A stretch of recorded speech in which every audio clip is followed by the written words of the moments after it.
I don't know what you look at as the wonderful pleasures of life, but I'm going to tell you something right now. There is nothing better than a Saturday where you have nothing to do. You have no human beings that you have to talk to. You have no chores that you have to do. There's nothing for you to do except watch college football. Yes. I love it. I remember one time, right after I got married, I had the whole day planned out. I knew when all the good games were coming on. I knew when the Heavenly University of Tennessee was going to play later in the game. I knew the game where I would cheer against Alabama. I knew the time where Texas was playing, and I would... Nothing, huh? Man, I'll tell you what, the 8:30 service was screaming stuff out at me, good and bad. I mean, y'all are just like, oh, I want to hear what he says.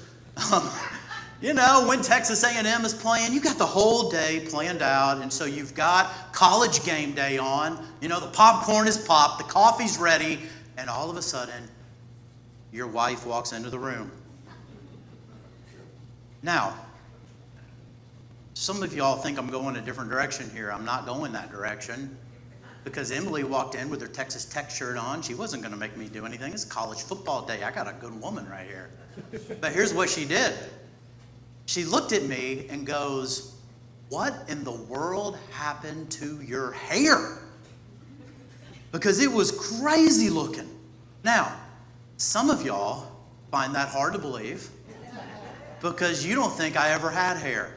Well, the 8:30 service never really got it. And so between services, Bruce always goes the extra mile. And he Facebook stalked me, and he came up with a picture where I had hair. Look at that. You see that? This is where I'm preaching at Franklin First United Methodist Church in Franklin, Tennessee. And y'all are like, what happened to this guy? He's all buttoned up, and he's giving the word all nice and proper and everything. And you're like, bring him back. But when Emily walked in to the theater room, where we're about to watch all these great games, this is what Emily saw right here. Now, if we could zoom in and see that hair, it is something else. But the funny thing is, I had forgotten what I looked like, And I had looked in the mirror, that morning. I looked and I was like, oh my gosh, what in the world happened? Doesn't matter, I don't have to see anybody today, I'm going to go sit in. But I had totally forgot how I looked by the time Emily walked in the room, and so it was a big surprise. It was a big surprise to forget what was staring you right in the mirror. Has that ever happened to you? Don't answer that. I'm setting you up for later. So, okay. So, James. We're in this summer school series, and it started out. We started talking about the different ways that the world and the church relate to each other, why Christianity is different from other world religions, why the world is upset with the church, what the world wants us to be, all kind of great stuff. And then we finally got into more Bible study. So 2 weeks ago, we talked about how we are not supposed to read the Word so we can become really good at Jeopardy, I guess you could say is the thing. We're supposed to read the Word because we can read it in front of the author and become more like the author. And so we're reading it to find the intent of the author so the author can change us. And then last week, we got into more of the nuts and bolts of studying the Word. We talked about journaling and how we try to write down things. What did we learn about God? What did we learn about us? And what did we learn about how we are supposed to act in a world that is completely what? Crazy is a good way to say it. I was going to say lost my mind, but I like crazy. Y'all sum it up better than me. The world has lost his mind. And so this week, we get to Graduation Sunday. It's all been leading to this. What are we going to talk about Graduation Sunday? Well, we went to James. Y'all know who James is? James? You know James? James is a little brother of Jesus. Y'all know who Michael Jr. is? He's a much better and more famous Christian comedian than I am. He's got this great bit. He's had this for years about James, and this is what he'll say. I'm not going to do it as well as he does it, but he'll say this. He's like, did you know that Jesus had a little brother? And you know, I bet that people used to think that he could do the same thing that Jesus could do because, you know, he's your brother. And so Jesus turned water into wine. But they don't tell you about the next wedding. Jesus wasn't there. And everybody looked at James. See, it's much better when he tells it. But the best part is what it says. You know, and you know how y'all used to follow your brother around everywhere he went? Well, I bet James used to follow Jesus everywhere he went. I bet one time James almost drowned. All right. You just got to give it a little time, you know? A little bit, yeah. Yeah, a little bit of time, a little bit of. But James is we love the book of James. You know, Martin Luther had a huge problem with the Epistle of James. He actually called it an epistle of thorns. He didn't think that it should be included in the New Testament. And I mean, if you look at it from his perspective, you could kind of see probably why he had that worldview, because he was living at a time where the church was selling indulgences. You know, here, buy a little piece of Peter's robe and, you know, you can donate to the church this way. And they were keeping the Bible locked up, you know, the Word of God to themselves. And so he looked at the Epistle of James as, oh, this is all about works. It's about what you have to do, you know, be a doer of the Word. But what some of us don't understand is James was written just 20 or so years after Jesus died. A lot of us don't realize that because it's at the end of the Bible. You know, it's kind of with other epistles that were written probably a little later, like 1st and 2nd Timothy. James is stuck in there with them. And we don't realize that that was one of the first books written. It was written by Jesus' brother to people in Jerusalem, new Christians, just 20 years after Jesus died. And so, isn't it interesting that just 20 years after Jesus' death, Christians were already listening to sermons, reading scripture, hearing the things that they were supposed to do, but then there was no change on Tuesday morning. There was no difference on Wednesday afternoon. It was already happening. You know, we think it's just our culture. We think it's us that do that. And so that drove James crazy. You know, because James, he grew up a strict Jewish person, follow the law, and you get the feeling that James just couldn't stand when people would hear something and it wouldn't change the way that they acted.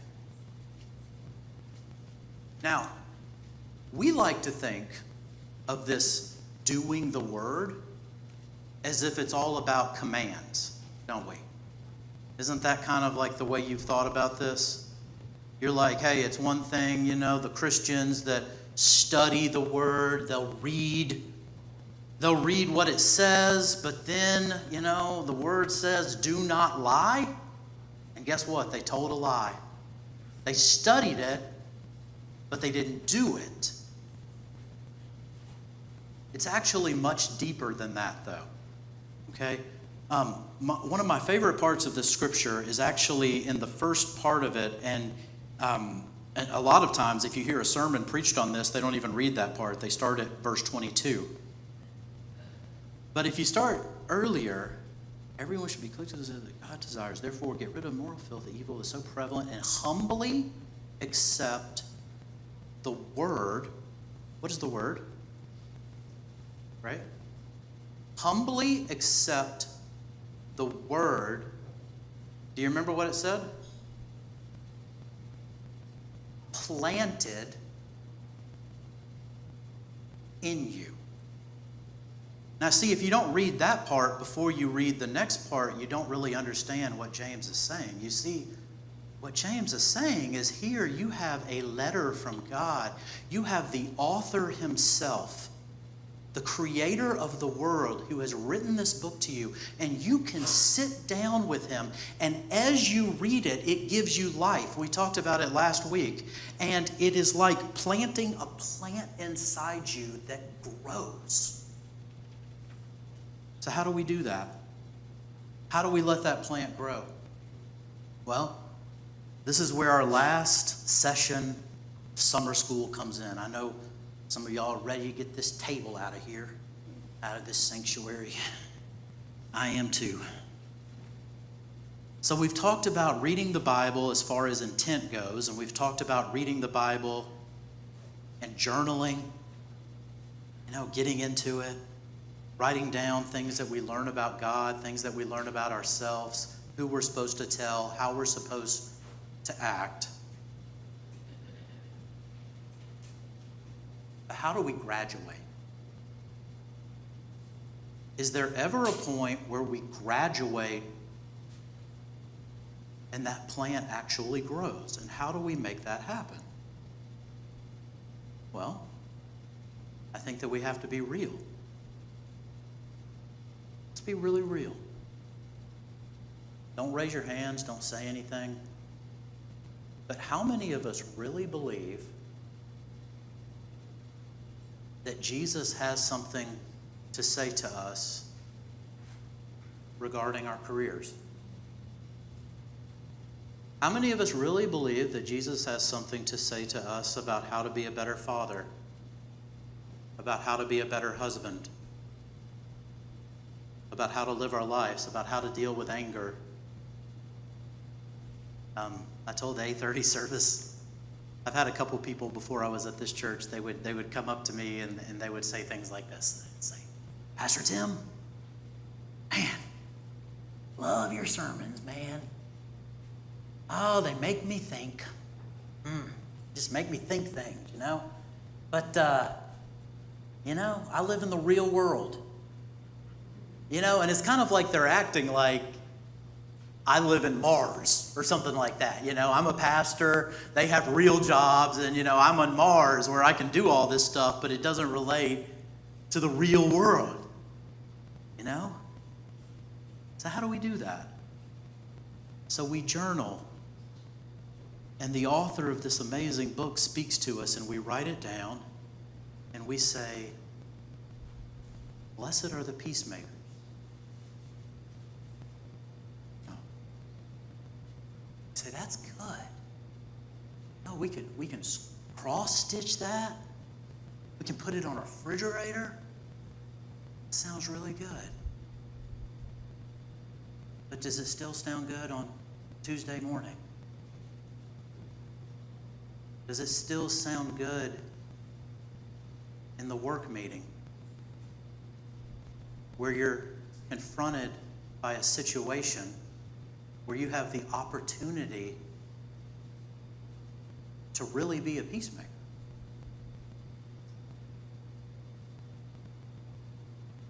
You see, that is what doing the word really means.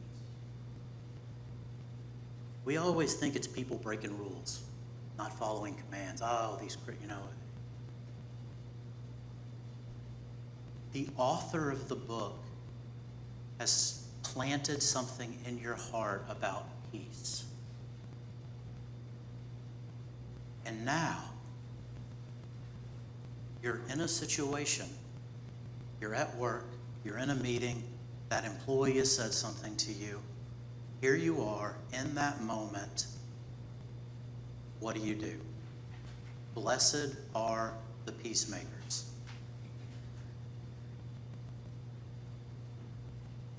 Let me ask you this.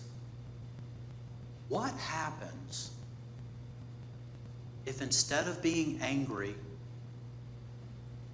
what happens if you remember Proverbs chapter 15, verse 1, and you remember something in your journal that you wrote down during your studies, and it says, "A soft answer turns away wrath." Jesus. I get it. That works for Pastor Tim when he's sitting around his office with nothing to do.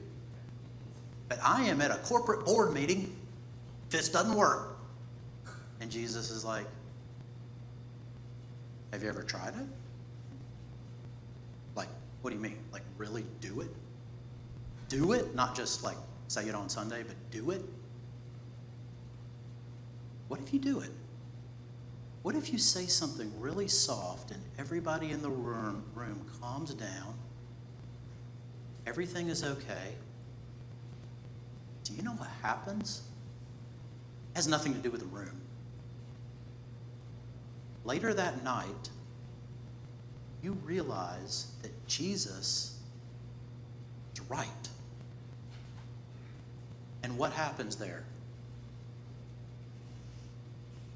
That plant that was planted in you, that word that was planted, it grows a little bit, and you trust Jesus just a little more. You take one step towards obedience. You see that doing one of these great little moral teachings that Jesus gives us actually works in the real life, and you start to trust Jesus. And so next time something else happens and you say, okay, I argued with you last time, I did it, and it worked out, so I guess I should do it again. I like to say it angrily, that's just how I am. I'm like, okay, I'll do it again, Jesus. You proved your point last time. And so I take another step, and lo and behold, nothing bad happens. Good stuff happens. The situation fixes itself. Everything moves on, and before you know it, you have taken another step closer to life. That is what being a doer of the word means. It means that you study the Bible for the intent of the author, and when you come to a conclusion, like something simple like love your neighbor, you do it. It's not about just following the command. It's about what happens Tuesday afternoon when you're in that situation. You're in the rain, and you're faced with a situation, and so you do it. Do it. That is graduation. It's not one moment. It's like graduating 6th grade, and then 7th grade, and 8th grade. It's this trust. I don't know if you've ever met one of those mature Christians, one of those people that walks into the room, doesn't speak much, has a very soft voice, a very soft tone. But when that person speaks, everybody gets quiet. That's because they've taken so many steps. They've graduated so many times that they've reached that level, that other place. Some of us, we were born again. I was going to talk about being born again. We're born again. Jesus blew Nicodemus' mind with that. We love to talk about that. But that's not where Jesus wants to keep us. Jesus doesn't want us to have a church full of a bunch of little infants and children who've been born again, running around, scared to take the next step. When you're born again, you're supposed to grow. That seed, that plant that James talks about, that in the word that's been planted inside of you, it is supposed to grow. And so you mature, and yes, you fall down sometimes, but more mature Christians in the church say, don't worry about it. Give me your hand. I'm going to pick you back up. I love you. And you keep going, and you take another step and another step and another step. Some of us, sometimes I look down. I don't want to look at you in the eye. But some of us, Christ has been calling us to take another step for a while, right? Well, maybe there's some job you do at the church. It's always been your thing, right? You've done it for 23 years. This is your thing, and we're very thankful for it. Somewhere in those 23 years, Jesus has wanted you to take that one extra step of trust. He says, I've done it before. Do you remember? Take another one. Take another one. But it's hard. It's hard. That's why I was reminded this morning that at the throne of God, there is a river of living water. flowing to every single one of us. I like to look at it like a hose. It's probably a really dumb analogy. But I like to look at it like every single one of us has a hose going straight up to the throne of God. And for some of us, we've let that hose get tangled up. We've let that hose get, you know how it gets bent? It's hard to get the water through. We've got things that are distracting us. Maybe we have trust issues. Maybe we're dealing with something. And so that hose is harder to get that connection. And so we go to the Word, we get into the Word, and we take that next step. And that place on that hose suddenly snaps back into place. And it's a more direct line. And Jesus starts pouring more and more into you. But I got bad news for some of you, because even if you get to the point where that hose is a complete direct link to God, guess what God's going to do? He's going to give you a bigger hose. You're never done. Some of you here are 90 years old. You're not done. If you're still here, God's still got a plan for you. If you're not dead, God's not done. From 3 years old to 100. We all have a hose. We all have a mission. We all have a purpose. So what does it mean to do the Word? Heard a lot of sermons on this. The thing I know about Jesus is Jesus will not leave us where we are. Every story in the Bible, there's always another step. And He'll never tell you the next step until you do the first. That's the frustrating thing. It's driven me crazy my whole ministry. I try to talk to Him, and He's just like, well, sorry. You look at the stories of Moses, stories of all the great biblical figures.